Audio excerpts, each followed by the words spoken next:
Hello friends, வணக்கம். Welcome to Mrs சமையலறை. நாம் இன்றைக்கி பார்க்க போகிற ரெசிபி என்னென்னா, ஒரு மாதத்துக்கு ஸ்டோர் பண்ணுற மாதிரியான சுருள் பூரி பார்க்க போகிறோங்க. பொதுவாக நம்ம சுருள் பூரி பண்ணும்போது சக்கரை பாகெல்லாம் தனியாக ரெடி பண்ணி நல்லா சாஃப்டாக இருக்கிற மாதிரி தான் பண்ணுவோம். ஆனால் இன்றைக்கி நம்ம பண்ண போகிற சுருள் பூரி நல்லா ட்ரையாக பண்ண போகிறோம். ஒரு மாதத்துக்கு சாஃப்டாகாமல் நல்லா கிறிஸ்பியாகவே இருக்கும். அந்த சுருள் பூரியை எப்படி பண்ணுறதுன்னு பார்க்கலாம். அதுக்கு முன்னாடி நம்ம சேனலுக்கு இப்போ தான் ஃபஸ்ட் டைம் வரீங்கன்னா மறக்காமல் சப்ஸ்கிரைப் பண்ணிக்கோங்க. வாங்க இந்த சுருள் பூரி எப்படி பண்ணுறதுன்னு பார்க்கலாம். இந்த சுருள் பூரி பண்ணுறதுக்கு ஃபஸ்ட்டு ஒரு மிக்சர் ஜார் எடுத்துக்கலாங்க. அதில் 3/4 கப் சர்க்கரை எடுத்துக்கலாம்.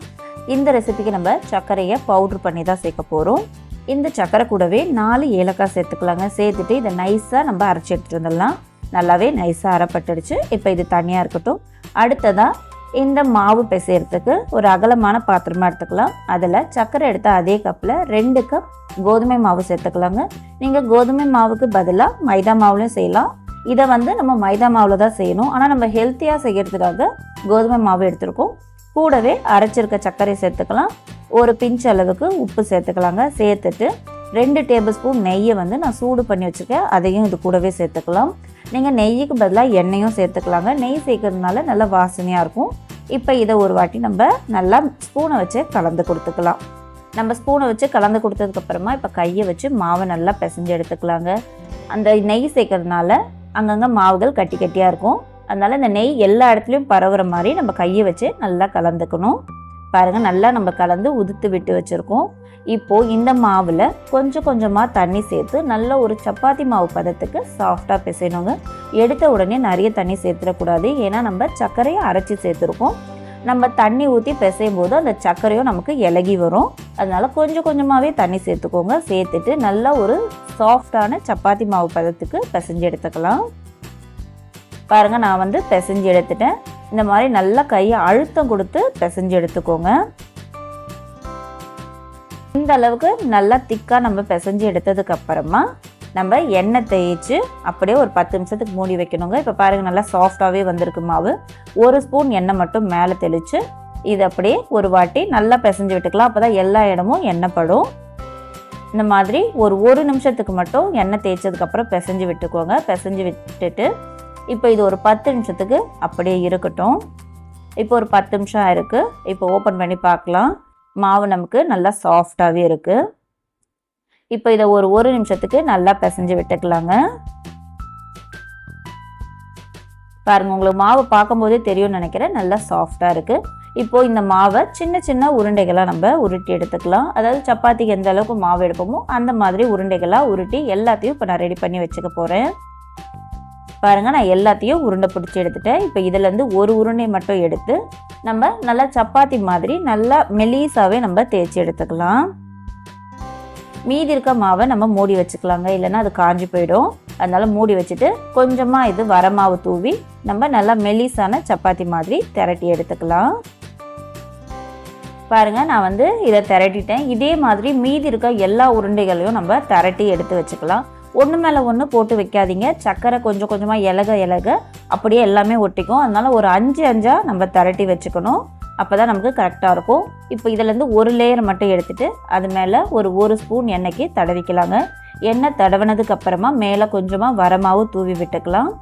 தூவி விட்டதுக்கப்புறம் அதை ஃபுல்லாக ஸ்ப்ரெட் பண்ணி விட்டுக்கலாங்க. எல்லா இடத்துலையும் மாவு படுற மாதிரி தடவி விட்டுக்கோங்க. இப்போ இது மேலே இன்னொரு லேயரை நம்ம வச்சுக்கலாம். இதே ப்ராசஸில் நம்ம எல்லாத்தையுமே பண்ணணுங்க. எண்ணெய் தேய்ச்சி மேலே கொஞ்சமாக மாவை தூவி நம்ம ரெடி பண்ணி வச்சுக்கலாம். இப்போ நான் ஒரு 5 லேயர் வச்சுருக்கேங்க. 5 லேயர் வச்சுட்டு அதுக்கப்புறமா மறுபடியும் இதை கொஞ்சம் நம்ம அழுத்தம் கொடுத்து திரட்டி வச்சுக்கலாம். எல்லாமே நல்லா ஒட்டி பிடிக்கணும். அந்த அளவுக்கு நம்ம திரட்டிக்கலாம். இந்த ப்ராசஸ் எதுக்கு பண்ணுறோன்னா, நம்ம சுருள் பூரி செய்யும் போது அந்த லேயர் நமக்கு பிரிஞ்சு வரணும். அதுக்காக தான் நம்ம இந்த ப்ராசஸ் பண்ணுறோம். இப்போ நான் திரட்டிட்டேங்க. திரட்டினதுக்கப்புறமா இப்போ ஒரு ஓரத்தில் மட்டும் இது மாதிரி நம்ம மடிச்சுக்கலாம். இதே மாதிரி நம்ம அப்படியே ரோல் பண்ணி வச்சுக்கலாம். உள்ளே காற்று போகாத மாதிரி கொஞ்சம் அழுத்தியே ரோல் பண்ணிக்கோங்க. இல்லைனா எண்ணெயில் போட்டு பொரிக்கும் போது பிரிஞ்சு வரத்துக்கு சான்சஸ் இருக்குது. இப்போது இதே மாதிரி நம்ம அழுத்தி விட்டு ரோல் பண்ணிக்கலாம். இப்போ அந்த ஓரம் இருக்கு இல்லையா, அந்த இடத்துல கொஞ்சமாக தண்ணி தடவிக்கலாங்க. தண்ணி தடவிட்டு நம்ம இதை அப்படியே ரோல் பண்ணிக்கலாம். அப்போ நமக்கு பிரிஞ்சு வராமல் இருக்கும். இப்போ நான் தண்ணி தடவி இந்த மாதிரி மூடி வச்சுட்டேங்க. கையை வச்சு லைட்டாக அழுத்தி விட்டுக்கோங்க. அழுத்தி விட்டதுக்கு அப்புறமா அந்த முனையை மட்டும் நல்லா கொஞ்சம் அழுத்தி விட்டுக்கோங்க, இல்லைனா எண்ணெயில் கண்டிப்பாக பிரிஞ்சிடும். இந்த மாதிரி விரல் வச்சு நல்லா அந்த ஓரம் மட்டும் அழுத்தி விட்டுக்கலாம். பாருங்கள், நான் அழுத்தி விட்டுட்டேன். இப்போ ஒரு கத்தி வச்சு நம்ம ஒரு 2 இன்ச் அளவுக்கு மட்டும் விட்டுட்டு கட் பண்ணிக்கலாம். பாருங்கள், நான் கட் பண்ணிவிட்டேன். இப்போ இதில் ஒரு பீஸ் மட்டும் உங்களுக்கு எடுத்து காமிக்கிறேன் பாருங்கள். அந்த உள்ள எந்த அளவுக்கு அந்த லேயர் நமக்கு பிரிஞ்சு வந்திருக்கு பாருங்கள். இது மாதிரி தான் இருக்கணும். அப்போ தான் நமக்கு சுருள் பூரி நல்லாவே லேயரெல்லாம் பிரிஞ்சு சூப்பராக கிறிஸ்பியாக கிடைக்கும். இப்போ இந்த ஓரங்களில் இந்த மாதிரி லைட்டாக அழுத்தி விட்டுக்கலாம். இப்போ அழுத்தி விட்டதுக்கப்புறமா ஒரு பீஸ் மட்டும் எடுத்துகிட்டு ஒரு விரலை வச்சு நடுப்புற இந்த மாதிரி அழுத்திக்கோங்க. அழுத்திட்டு சப்பாத்தி கட்டையை வச்சு ஒரு அழுத்தம் கொடுத்து இந்த மாதிரி தேய்ச்சிக்கோங்க. இது மாதிரி தேய்க்கிறதுனால இது பிரிஞ்சு வராமல் நமக்கு இருக்குங்க. இதே மாதிரி எல்லாத்தையும் நான் ரெடி பண்ணி எடுத்து வச்சுக்க போகிறேன். நான் எல்லாத்தையுமே ரெடி பண்ணி எடுத்துட்டேங்க. அதுக்கு முன்னாடி ஸ்டவ்வில் எண்ணெய் ஊற்றி நான் காய வச்சுருக்கேன். பாருங்கள், நான் எல்லாமே ரெடி பண்ணி எடுத்து வச்சுருக்கேன். இப்போது எண்ணெய் காயட்டோங்க. ரொம்பலாம் சூடாகக்கூடாது, லைட்டாக தான் சூடாகணும். அதுக்கு சின்னதாக இந்த மாதிரி ஒரு பீஸ் போட்டு பாருங்கள். போட்ட உடனே அப்படியே லைட்டாக எழும்பி வரணும். இந்த மாதிரி வந்துச்சுன்னா நமக்கு எண்ணெயோட சூடு கரெக்டாகவே இருக்குன்னு அர்த்தம். இந்த கடாய்க்கு எத்தனை பிடிக்குமோ அதுக்கேற்ற மாதிரி சேர்த்துக்கலாம். இடம் இருக்கிற நிறைய சேர்த்துடக்கூடாதுங்க. ஒரு 5லேருந்து 6 பீஸ் அளவுக்கு தான் சேர்க்கணும். அப்போ தான் ஒன்றோட ஒன்று ஒட்டாமல் நமக்கு நல்லா வெந்து வரும். எடுத்த உடனே கரண்டி போட்டுடக்கூடாதுங்க. ஒரு 30 செகண்ட்லேருந்து 1 நிமிஷத்துக்கு அப்படியே இருக்கட்டும். அதுக்கப்புறமா ஒரு ஸ்போக் ஸ்பூன் இருக்கு இல்லையா, அதை வச்சு ஒன்றா நம்ம திருப்பி போட்டுக்கலாம். கரண்டி வச்சு கலந்து விடும்போது இது ரொம்ப இப்போ சாஃப்டாக தான் இருக்கும். அதனால் கரண்டி போட்டு கலரும் போது பிரிஞ்சு வந்துடுறதுக்கு சான்சஸ் இருக்குது. அதனால் ஸ்போக் வச்சு இந்த மாதிரி ஒன்றா திருப்பி விட்டுக்கலாம். ஸ்டவ்வை மீடியம் ஹீட்லேயே வச்சு இதை நல்லா வேக வச்சுக்கணுங்க. ஏன்னா நம்ம சர்க்கரை சேர்த்துக்கிறதுனால மேலே சீக்கிரமாக வந்து கலர் வந்துடும், ஆனால் உள்ளே வேகாமையே இருக்கும்.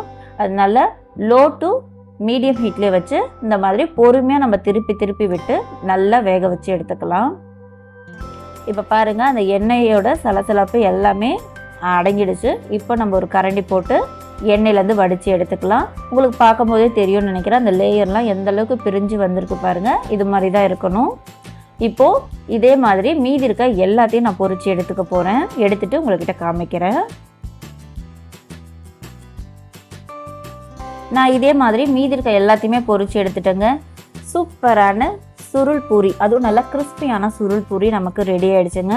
இது நல்லா ஆறுனதுக்கு அப்புறமா ஒரு ஏர்டைட் கண்டெய்னர் போட்டு ஸ்டோர் பண்ணும்போது 1 மாதம் வரைக்கும் இது இதே கிறிஸ்பினஸோடவே நமக்கு இருக்குங்க.